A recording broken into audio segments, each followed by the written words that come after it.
할렐루야. 하나님의 전을 찾은 여러분에게 하나님의 은혜와 평강이 함께 하시기를 주님의 이름으로 축복합니다. 오늘은 만일 부활이 없으면이라고 하는 제목으로 하나님의 말씀을 전하겠습니다. 여러분, 예수님의 부활은 우리가 믿는 신앙의 기초이고 토대이고 중심입니다. 예수님의 부활을 빼놓은 복음은 완전한 복음이라고 할 수가 없는 것이죠. 12절에 보시면 바울이 가는 곳마다 그리스도께서 우리 죄를 위하여 죽으시고 장사 지낸 바 되셨다가 사흘 만에 다시 성경대로 살아나셨다라고 하는 진리를 전했습니다. 여러분, 그 내용을 고린도 교회에도 동일하게 전했어요. 다른 것을 전한 것이 아니라 예수님이 죽으시고 부활하셨다라고 하는 그 복음의 핵심 진리를 전했던 것이죠. 기독교 신앙의 기초는 마치 우리가 집을 지으려면 기초를 잘 세워야 하는 것처럼 이 부활 신앙 위에 서야 되는 것입니다. 부활은 생명이에요. 태어나지 않은 자가 자라날 수 없는 것입니다. 부활 신앙을 가진 사람들이 성장하고 잘 세워져 가는 줄로 믿습니다. 그리스도의 부활을 빼면, 심하게 말한다면 그것은 이제 이 복음도 아닐 뿐만 아니라 우리가 신앙생활을 이제 슬기로운 신앙생활이 될 수는 있어요. 그런데 이 참으로 구원에 이르는 신앙이 되지 못한다는 거예요. 그러니까 부활을 뺀다는 것은 마치 계란도 유정란이 있고 무정란이 있잖아요. 그러니까 무정란은 생명이 없어요. 계란 후라이나 계란찜이나 삶은 계란은 될 수 있을지 모르겠지만 병아리가 나올 수는 없는 것입니다. 마찬가지로 우리가 경건의 모양을 가질 수는 있어요. 그리스도인으로 모양을 갖추고 살아갈 수 있지만 부활이 없으면, 부활의 신앙이 없으면 생명이 없는 신앙으로 그렇게 살다가 가는 거예요. 겉으로 보기에는 하나님의 자녀 같은데 실제로는 구원받지 못한 것이죠. 자, 그래서 우리는 슬기로운 신앙생활이 아니라 정말 구원에 이르는 신앙생활을 해야 되는 것입니다. 부활신앙이 없으면 그리스도께서 체포되시는 그 현장에서 제자들이 다 달아났잖아요. 다 달아났는데 그런 것처럼 우리의 삶에 중대한 위기가 찾아오면 신앙을 내팽개쳐버리는 거예요. 부활신앙이 있는 사람과 없는 사람, 생명을 가진 사람과 갖지 못한 사람의 차이가 여기에 있다라고 하는 것입니다.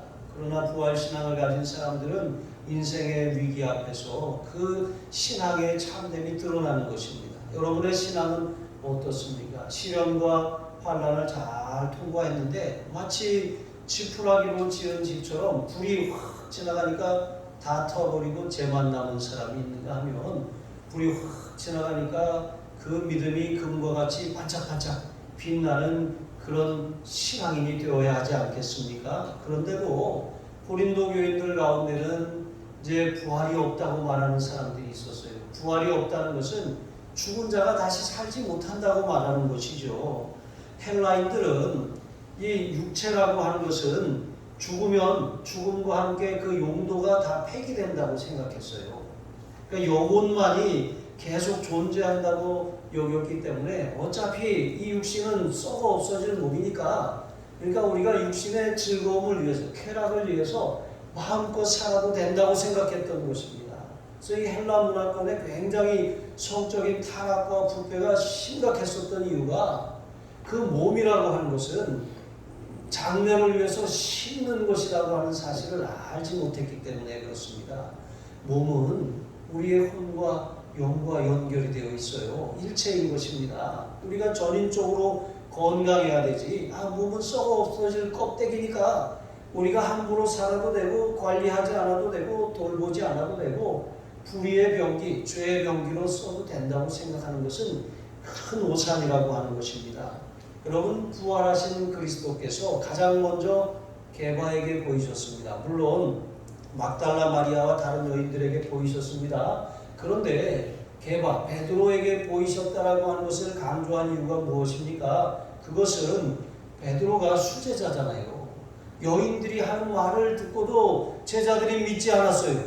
그런데 베드로가 하는 말을 들으니까 비로소 예수님이 부활하셨다는 사실을 믿게 되었습니다. 그래서 같이 모여 있는 거예요. 그 모인 자리에 예수님이 가셨습니다. 부활하신 주님이 그 부활하신 몸을 보이셨어요. 그러니까 제자들이 믿게 되었습니다. 그런데 안타깝게도 그 자리에 도마가 없었어요. 칼만 있었나 봐요. 이 도마가 없으니까 다음에 이 도마가 이 제자들만 모인 자리에서 아니 예수님이 부활하셨다는 소리를 듣고도 안 믿는 거예요. 그러면서 이렇게 말하는 것이죠. 예수님의 그 손에 못자국을 내가 만져보고 그 옆구리에 창자국에 내 손을 넣어보면 예수님이 부활하신 것을 믿겠다는 거예요. 여러분, 이렇게 우리가 예수님이 부활하셨다는 사실을 믿는 것이 쉬운 일이 아니에요. 예수님을 따라다녔던 제자들도 믿지 못했습니다. 보고도 믿지 않았어요. 내가 만져보면 믿겠다고 말하는 것이 제자들의 실태인 것입니다. 그런데 예수님이 다시 오셨잖아요. 이때는 도마가 있었어요. 그러니까 예수님이 도마에게 뭐라고 말씀하십니까? 보지 않고 믿는 자가 더 복되다. 네. 여러분, 우리는 물질 세상에 살고 있어요. 3차원. 이 물질 세상에 사는 우리는 항상 물질이 기준이고 세상이 전부인 것처럼 살아요. 눈에 보이는 것, 손에 쥔 것, 그것 있으면 우리가 편안함을 느끼고 안정감을 누려요. 눈으로 좋은 것을 보고 좋은 것을 경험하면 아주 되게 즐거워하는 건 아니겠습니까? 그러나 보이는 세계가 전부가 아닙니다. 보이는 것은 나타난 것으로 말미암아 된 것이 아니라 그랬습니다. 보이는 세계는 잠깐입니다. 그런데 이 잠깐인 세상, 이 물질 세상이 영원할 것처럼 그렇게 사는데 우리의 인생에 문제가 있습니다. 여러분, 그러니까 이제 예수님이 베드로에게 보이시고 12제자에게 보이시고 그리고 나서 여러분 야고보에게도 보이시고 500여 형제에게 일시에 보이셨다 그랬거든요. 500여 형제에게 일시에 보이셨다라고 하는 것은 수많은 사람들에게 보이셨다는 거예요. 그들은 부활의 사실을 실제로 목격한 증인들입니다. 여러분, 이와 같은 사람들의 이름을 나열하는 이유가 무엇입니까?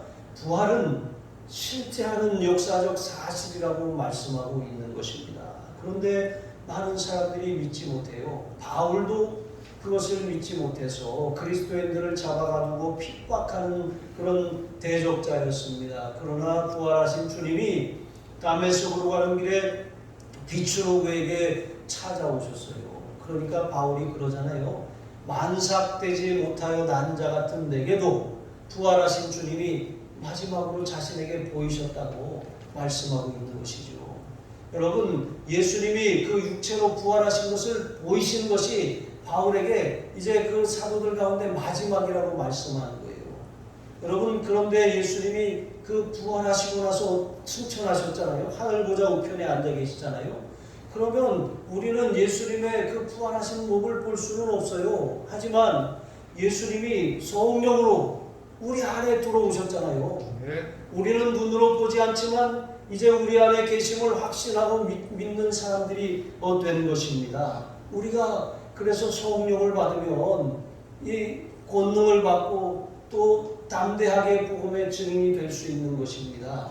자, 그래서 이제 고린도 교인들도 바울이 전하는 복음을 들었고 그 복음의 핵심은 바로 예수님의 부활이었다는 사실입니다. 그런데도 그들은 예수님의 부활에 대한 소식을 듣고도 부활에 대해서 부인하고 있었던 거예요. 이런 사람들에 대해서 바울은 디모데에게 후메네오와 빌레도처럼 악성 종양과 같이 부활이 이미 지나갔다고 말하는 망령되고 헛된 말로 어떤 사람들의 믿음을 무너뜨리는 자들이라고 디모데후서 2장 16절로 18절에 말씀하고 있는 것입니다. 여러분, 이 부활 위에, 이 생명 위에 우리가 잘 자라나야 되는데 예수님의 그런 십자가와 대속의 죽음은 믿겠어. 그런데 부활은 어떻게 믿어? 사람이 어떻게 살아나? 죽었으면 끝이지. 여러분, 이렇게 생각하는 것이 보통 물질 세계에 살아가는 모든 사람들의 생각이라는 거예요. 제자들도 보고도 믿지 못했잖아요. 그러나 예수님의 부활은 실체적인 진실입니다. 역사적인 사실입니다. 네. 부활하신 주님, 예수님을 주와 그리스도로 영접하는 모든 사람들에게 영으로 우리 안에 들어와 사심을 믿으시기 바랍니다. 네. 그래서 부활하신 주님을 우리가 모시고 살면 삶의 어떤 어려움이나 그런 환란이 온다고 할지라도 이 부활 생명이 계속 우리를 살게 하는 거예요. 우리를 힘있게 하고 이기게 하고 넉넉하게 견뎌내게 하는 것입니다. 십자가에서 예수님이 죽으시고 또 부활하셨는데 그 사실을 믿지 못한 이 두 명의 제자가 예루살렘에서 엠마오로 내려갑니다. 신앙이 올라가야 되는데 내려가는 신앙, 여러분 이게 문제가 생긴 거예요. 자꾸 이렇게 내려가는 신앙이 아니라 올라가는 신앙이 되어야 합니다.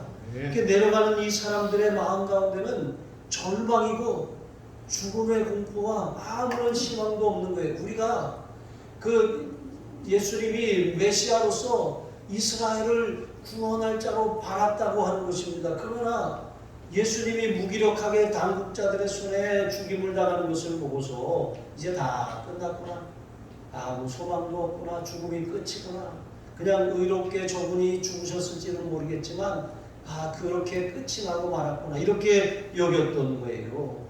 그런데 그 내려가는 두 사람에게 예수님이 찾아가셨습니다.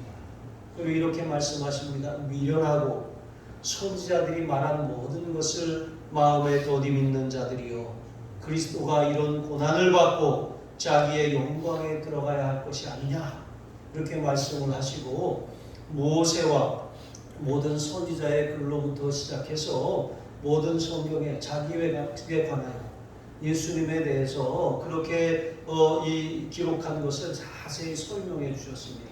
그렇게 가다가 이제 이 그 두 제자가 예수님을 이제 숙소로 그렇게 모시고 가서 거기서 예수님과 함께 이 떡을 떼고 예수님이 축사하시고 떡을 떼어 주시는데 그 떡을 먹는 순간 그들의 눈이 밝아졌습니다. 그래서 예수님이신 줄 비로소 알아보게 된 거예요.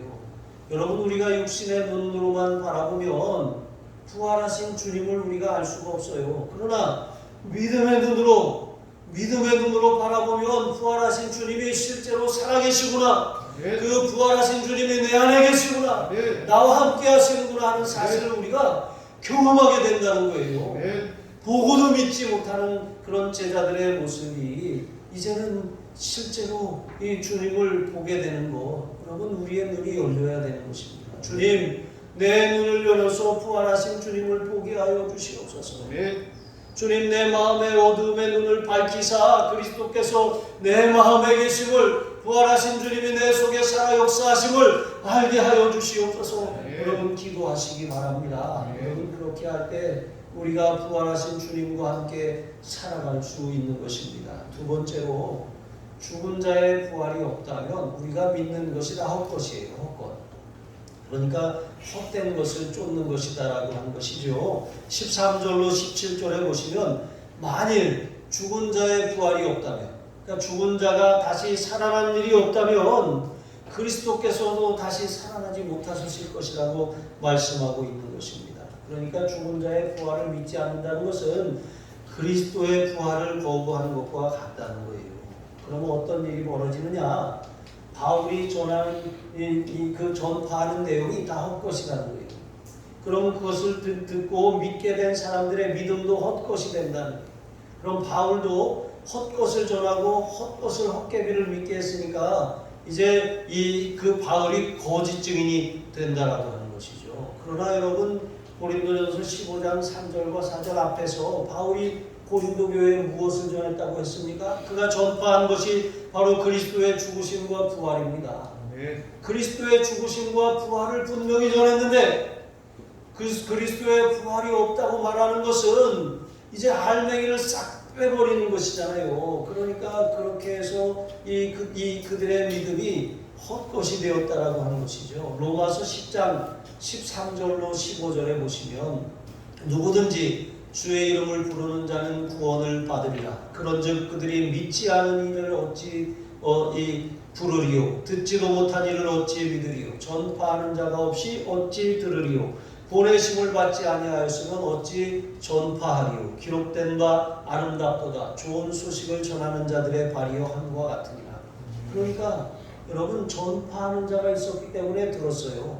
네. 들었기 때문에 믿게 된 것입니다. 네. 그런데 전파하는 자가 하나님의 보내심을 받지 않았으면 어떻게 하나님의 말씀을 전할 수 있겠냐는 거예요. 그러니까 모든 것이 다 연결되어 있는 것이죠. 그러니까 그리스도의 부활을 부인한다는 것은 바울이 전파하는 것이 거짓이라고 말하는 거예요. 그러면 이 바울을 보낸 분이 하나님이 아니라고 말하는 거예요. 거짓 증인이라고 말하는 것입니다. 그러면 그들이 바울이 전하는 것을 믿게 된 믿음을 갖게 된 그 믿음이 헛것이라고 말하는 거예요. 헛되다라는 것이죠. 헛되다라고 하는 것이 무엇입니까? 그것은 미래의 삶을 보장할 수 없이 헛되다는 거예요. 이 고모하다라고 하는 것입니다. 여러분, 이단의 특징이 바로 그와 같아요. 이단은 똑같아요. 우리가 딱 그냥 봐서는 구분하기 어려울 정도로 똑같아요. 똑같은 얘기를 합니다. 똑같이 기도하고 똑같이 찬양하고 똑같이 나누고 똑같이 배워요. 똑같은 교재를 사용합니다. 그런데 문제는 이단은 달을 이자에다가 끝 단자를 쓴다고 했잖아요. 끝이 다르다는 거예요. 끝에 가서 본색을 드러내는 거예요. 그런데 끝에 가서 본색을 드러낼 때는 이미 아주 그냥 신뢰감이 형성되어 버렸기 때문에 그 거짓말도 받아들이게 되는 것입니다. 여러분, 여기에 문제가 있는 것이죠. 그러니까 이게 진리인 줄 알고 따라왔는데 끝에 가서 거짓말을 탁 이렇게 집어넣으니까 완전히 속았잖아요. 그런데 속은 줄도 몰라요. 그러니까 헛되다는 거예요. 그 끝이 공허하다라고 하는 것이죠. 그러므로 여러분, 우리가 믿는 신앙이 갈매기가 빠지고 부활의 그런 이 신앙 위에 서지 않는다면 이게 참된 신앙이 될 수 없다라고 말씀하고 있는 것입니다. 구원을 얻는 믿음이 무엇입니까? 예수님이 우리를 위해 십자가에서 죽으시고 또 다시 살아나셨음을 믿는 거예요. 네. 여러분, 더 심각한 문제가 뭔지 아세요? 예수님의 부활을 부인한다라고 하는 것은 우리가 여전히 죄 가운데 있겠다는 거예요. 예수님이 왜 죽으셨습니까? 자신의 죄가 아니라 우리의 죄를 짊어지시고 담당하신 거예요. 우리의 죄를 짊어지시고 죽으셨어요. 그런데 예수님이 죽으시고 그냥 끝났으면 의로운 죽음입니다. 그러나 여러분, 예수님의 죽음은 우리의 죄를 짊어지시고 죽으셨을 뿐만 아니라 사흘 만에 다시 살아나셨어요. 살아나심으로 우리에게 다시 새 생명을 부여해 주신 것입니다. 이렇게 우리는 옛사람이 이 하나님의 직무 아래 있던 심판을 다 받을 수밖에 없는 옛사람이 죽었고 하나님의 새 생명을 얻은 사람이 되었습니다. 완전히 한 번도 죄를 짓지 않은 사람처럼 하나님이 그렇게 여기시는 새로운 피조물이 되었다라고 하는 것입니다.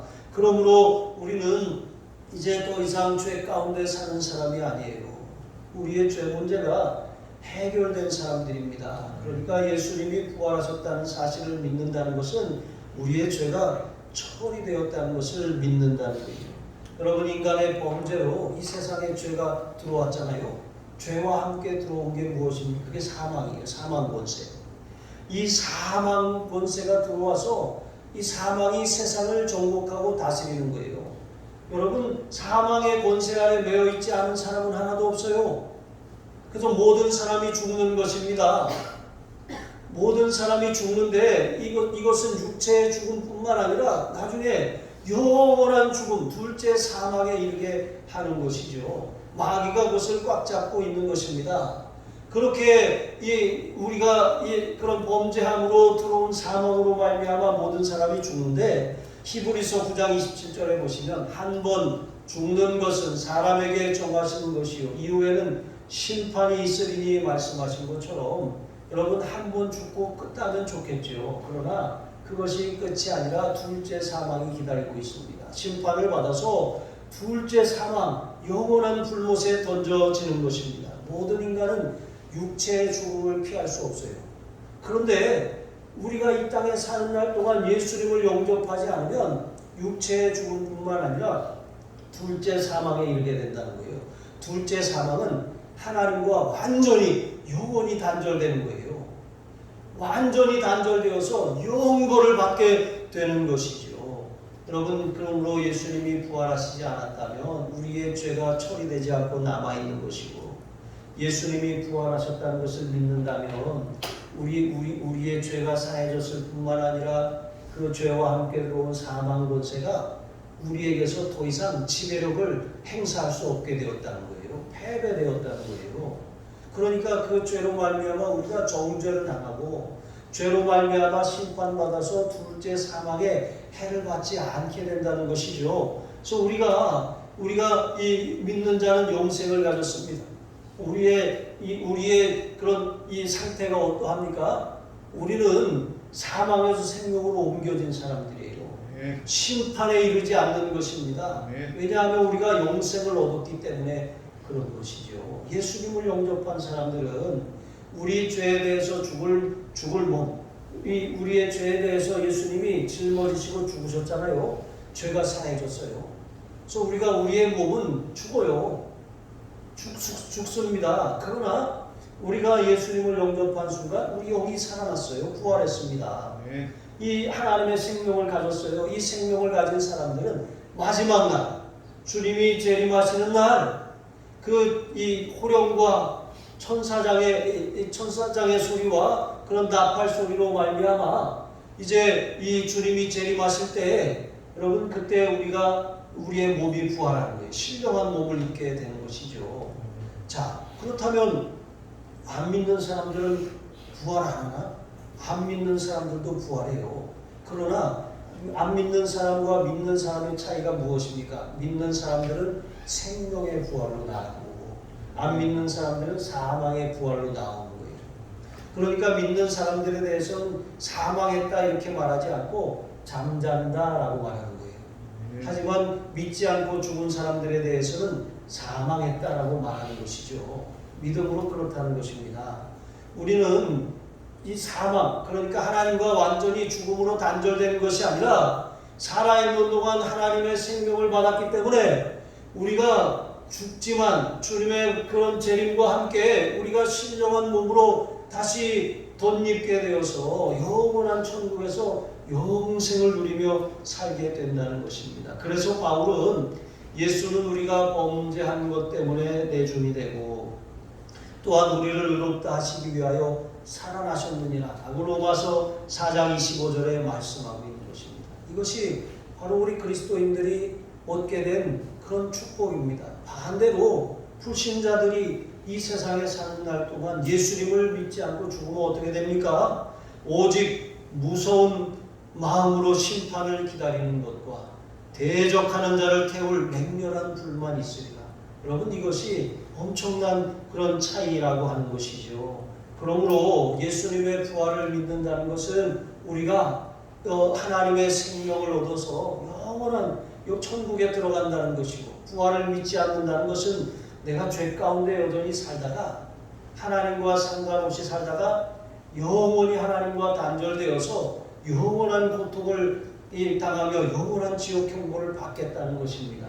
그러므로 여러분, 예수님의 부활이 얼마나 중요한지 이것을 기억하고 그 부활 신앙 위에 서시기를 바랍니다. 세 번째로, 부활 신앙은 지금 여기에서 빛을 발하는 신앙입니다. 18절과 19절에 보시면 죽은 자의 부활이 없으면 우리 믿음도 헛되고 또 우리가 여전히 죄 가운데 살게 된다는 것이죠. 그 결과가 무엇이라고요? 영원한 사망에 처하게 된다는, 하나님하고 완전히 단절되었다는 거예요. 하지만 부활하여 예수님의 이 부활 신앙, 예수님의 생명을 받은 사람들은 이 땅에 살지만 하늘의 소망을 두고 살아가는 거예요. 이 찬송가 중에 영원에 잇대어 살아가게 하소서. 여러분, 이 땅의 삶은 저 천국에 그렇게 이 천국을 바라보며 사는 삶이에요. 또 천국에 갈 그날을 준비하며 사는 삶이에요. 사람이 무엇으로 심든지 그대로 거둔다 그랬어요. 우리가 이 땅에서 사는 그런 육신의 삶은 나중에 천국의 삶을 위해 심는 삶이에요. 무엇을 심을 것인지, 사망을 심어서 사망을 거둘 것인지, 육체를 위해 썩어질 것을 심어 사망을 거둘 것인지 생명을 심어서 영생을 거둘 것인지 여러분 그것을 우리가 선택해야 한다는 것입니다. 그래서 여기 망한다라고 하는 것 그것은 육체와 영혼이 멸절된다는 의미가 아니에요. 이 망한다라고 하는 것은 하나님과 하나님 나라로부터 영원히 분리되어서 완전히 단절되어서 그런 사단과 함께 사단을 위해 마련된 그 지옥 형벌을 영원토록 당한다라고 하는 것입니다. 그러나 그리스도 안에 있는 성도 우리는 어떻습니까? 부활로 인해서 우리의 영이 거듭났습니다. 우리는 생명을 가진 사람들입니다. 이 생명으로 말미암아 주님의 재림과 함께 신령한 몸으로 부활하게 될 줄 믿으시기 바랍니다. 그래서 시편 116편 15절에 보시면 그의 경건한 자들의 죽음은 여호와께서 보시기에 귀중한 것이로다. 그러니까 성도의 죽음은 아주 귀한 죽음이라는 거예요. 너무 슬퍼, 너무 고통스러워, 너무 안타까워가 아니라 성도의 죽음은 아주 정말 하나님 보시기에 귀한 죽음이고 성도의 죽음은 사망당한 것이 아니라 잠자는 거예요. 잠자다가 나팔 소리와 함께 깨어나는 거예요. 네. 여러분 이것이 우리의 이 모습입니다. 저는 28살에 이 강원도 원주에서 첫 목회를 시작했어요. 그때 아무것도 몰랐죠. 뭐 목회를 한다기보다 배우는 그런 수련 이 과정이었다고 해도 틀리지 않습니다. 그리고 나서 이제 20년이 좀 넘었습니다. 그래서 이 임종을 앞둔 분들을 굉장히 많이 보았거든요. 장례도 많이 치러드리고. 그런데 참 놀라운 것은 정말 예수님을 영접하고 잘 믿다간 분들은 마지막이 너무 편안한 거예요.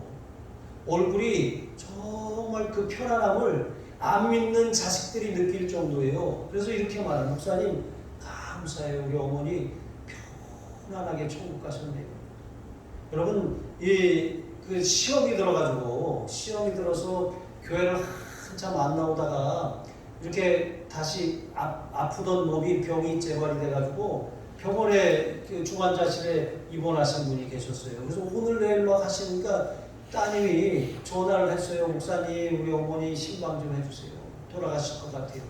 그래서 병원에 갔습니다. 면목동에 있는 병원이었던 것 같아요. 갔는데 진짜 가보니까 몸이 노랗게 변하고 눈도 못 뜨고 정말 의식도 하나도 없고 너무 안타까운 거예요. 그래서 제가 할 수 있는 게 아무것도 없잖아요. 근데 아직 보니까 생명이 아직 붙어 있잖아요. 그래서 제가 우리 집사님 머리에 이렇게 손을 얹으면서 귀에다 대고 찬송가를 불러드렸어요. 저 높은 곳을 향하여 날마다 나갑니다. 그래서 내 주여 내 발 붙드사 그곳에 있게 하소서 이렇게 찬양을 하는데 한 3절쯤 불렀나 봐요. 이분이 아무 의식이 없는데 갑자기 눈에서 눈물이 주르륵 흐르는 거예요. 그러면서 띠띠띠띠띠띠띠 이렇게 하면서 이게 숨이 완전히 끊어졌어요. 그리고 너무 편안하게 천국에 입성하셨습니다. 여러분 정말 우리가 잘 살다 가야 돼요. 하나님 앞에 갈 것을 준비하며 살아야지. 어느 날 갑자기 사고로 확 죽으면 어떻게 해요? 준비하지 못하고 가면. 제가 아버지가 소천하시고 이제 일주기가 됐어요. 근데 이제 일주기 추도 예배를 하려고 이제 어머니가 전화 와서 이제 언제 오냐. 그래서 아무튼 그 전날 잠을 잤는데 꿈을 꿨어요. 꿈을 이렇게 꿨는데 아버지가 나왔어요. 아버지가 생각하지도 않았었는데 아버지가 나왔는데 여기 강인데 요단강 건너편에 아버지가 계신 거예요. 그러면서 아버지가 계시니까 제가 반가운 마음에 그 강을 건너려고 그러니까 아버지가 너무 급하셨나 봐요. 오면 안 되잖아요. 그럼 제가 오늘 여기 안 서 있었겠죠. 요단강 건너갔으면. 그러니까 급하셨는데 아버지가 경상도 분이 아니거든요. 경상도 말로 경상도 사투리로 엄청 빠르게 오지 마라 뭐 이러시는 거예요. 나 잘 있다 막 그러시는 거예요. 그래서 제가 깜짝 놀라서 깼거든요. 그래서 그러고 나서 아버지 잘 계시는데 내가 괜히 그랬나 보다 그랬어요. 그러고 나서 아버지 이제 추도 예배를 드리는 걸 아이들한테는 알리지 않고 이제 지나고 나서 어제 이제 서울에 있는 딸아이한테 전화가 왔어요. 아빠, 나 할아버지 꿈 꿨다? 그런 거예요. 그래서 언제? 그랬더니 그 추도 그때쯤에서 꿨더라고요. 그래서 무슨 꿈 꿨는데 할아버지 되게 멋있게 하고 계시더라고. 그래서 제가 위로를 얻었어요. 그러니까 되게 아버지가 돌아가신 그 마음이 이렇게 마치 이렇게 마음에 이렇게 좀 뻥 뚫린 것처럼 그렇게 있었는데 그 꿈을 통해서 위로를 얻었어요. 정말 우리가 천국에 대한 소망을 가지고 산다는 것이 무엇이구나 하는 것을 다시 한번 이렇게 되돌아보게 되었습니다. 여러분, 프랑스의 실존주의 철학자 알베르 까미는 1957년에 노벨 문학상을 받았어요. 그 상금을 받아가지고 파리 근교에다가 저택을 하나 마련했어요. 별장을 하나 마련하고 이제 거기로 가는 도중에 교통사고로 죽었어요. 알베르트 슈바이처는 1952년에 노벨 평화상을 받았습니다. 그리고 그 돈을 아프리카의 영혼들을 위해서 썼습니다. 가가지고 병원도 짓고 학교도 짓고 선교를 위해 썼어요. 자기 일생을 거기다 투자했습니다. 여러분, 같은 돈을 가지고도 같은 그런 이 삶의 그런 소유를 누리면서도 우리가 천국의 소망을 보고 사는 사람과 부활의 생명을 가지고 사는 사람과 이 땅에만 그렇게 영원할 것처럼 사는 사람과의 차이가 이렇게 엄청나다라고 하는 것입니다. 그래서 바울은 마지막 19절에 이렇게 말씀합니다. 만일 그리스도 안에서 우리가 바라는 것이 다만 이 세상의 삶뿐이면 우리가 더욱 모든 사람 가운데 불쌍한 자입니다. 여러분, 이 세상의 삶이 참 전부가 아닙니다. 잠깐입니다. 이 세상의 삶은 저 천국의 삶을 준비하는 삶이에요. 이 땅의 삶이 영원할 것 같지만 오늘 밤에라도 하나님이 우리의 영혼을 찾으시면 하나님 앞에 가야 돼요. 제가 꿈 깨가지고 얼마나 놀랐는지 몰라요. 만약에 제가 아버지가 계신 요단강을 건너서 갔으면 나는 이 세상에 없었겠구나. 여러분, 그렇다는 거예요. 언제라도 하나님이 지금 이 순간이라도 우리를 데려가면 우리는 하나님 앞에 서야 돼요. 그런데 준비 없이 설 수는 없잖아요. 부활 신앙을 가지고 살다가 부활의 소망, 천국의 이때로 살다가 이 땅에서 정말 하나님이 기뻐하시는 일들을 위해서 천국을 위해 투자하면서 살아야지. 이 땅에다 암만 투자해봤자 여러분, 아파트를 100채를 가졌건 수백 채를 가졌건 그거 가지고 갑니까? 다 놓고 가야 돼요. 그러나 천국에다가 투자하면 우리가 천국에 죽을 때 주머니에다가 노잣돈 가져가라고 하지만 그거 가져갑니까? 못 가져가잖아요. 그러나 천국에다 심는 거 어떻게 됩니까? 다 찾아 쓰는 거예요. 하나님이 여러분, 우리의 삶이 정말 부활 신앙으로 살아서 이 땅에서의 삶이 지옥 같은 삶이 아니라 천국의 삶이 되시길 주님의 이름으로 축복합니다. 기도하시겠습니다. 하나님 아버지, 주님의 십자가가 나를 위한 십자가이며 주님의 부활이 나를 위한 부활임을 확신하며 살게 하여 주시옵소서. 예수 그리스도를 믿어 거듭남으로 우리가 영의 부활을 얻었을 뿐만 아니라 장차 주님의 재림과 함께 신령한 부활, 몸의 부활을 얻을 것을 믿으며 하늘의 소망을 들고 또 이 땅에 사는 날 동안 하늘에 투자하며 사는 하나님의 사람들로 승리하게 하여 주시옵소서. 감사하며 축복하며 예수님의 이름으로 기도합니다. 아멘.